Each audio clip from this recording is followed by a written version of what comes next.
বৈষম্যহীন সমাজ গঠনে স্কাউটিং এই প্রতিপাদ্যকে সামনে রেখে লালমনিরহাটে ৫ দিনব্যাপী পঞ্চম উপজেলা কাব ক্যাম্পরির উদ্বোধন করা হয়েছে।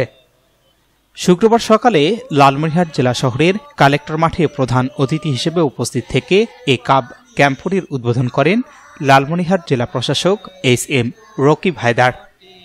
লালমনিরহাট সদর উপজেলা স্কাউটের আয়োজনে ও উপজেলা স্কাউটসের আহ্বায়ক উপজেলা নির্বাহী অফিসার জান্নাত আরা ফেরদৌসের সভাপতিত্বে বিশেষ অতিথি হিসেবে উপস্থিত ছিলেন লালমনিরহাট পুলিশ সুপার তরিকুল ইসলাম, স্থানীয় সরকার বিভাগের উপপরিচালক রাজীব আহসান, অতিরিক্ত জেলা প্রশাসক মাহবুবুর রহমান, সদর উপজেলা পরিষদের সাবেক চেয়ারম্যান এ.কে.এম. মমিনুল হক, জেলা শিক্ষা অফিসার মুজিবুর রহমান সহ আরও অনেকে।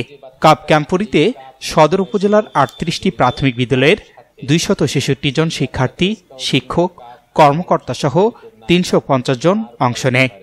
এছাড়াও উপজেলার বিভিন্ন শিক্ষা প্রতিষ্ঠানের শিক্ষার্থীদের অংশগ্রহণকারীদের বিভিন্ন চ্যালেঞ্জের মাধ্যমে মেধা ও নান্দনিক বিকাশ সাধনের লক্ষ্যে কাব ক্যাম্পরির আয়োজন করা হয়েছে।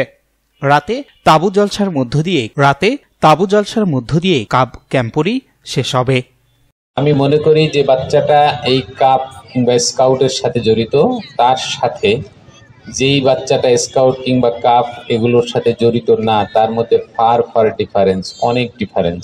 লালমনিরহাট সদর উপজেলার পঞ্চম উপজেলা কাপ ক্যাম্পরির উদ্বোধনী ঘোষণা করছি।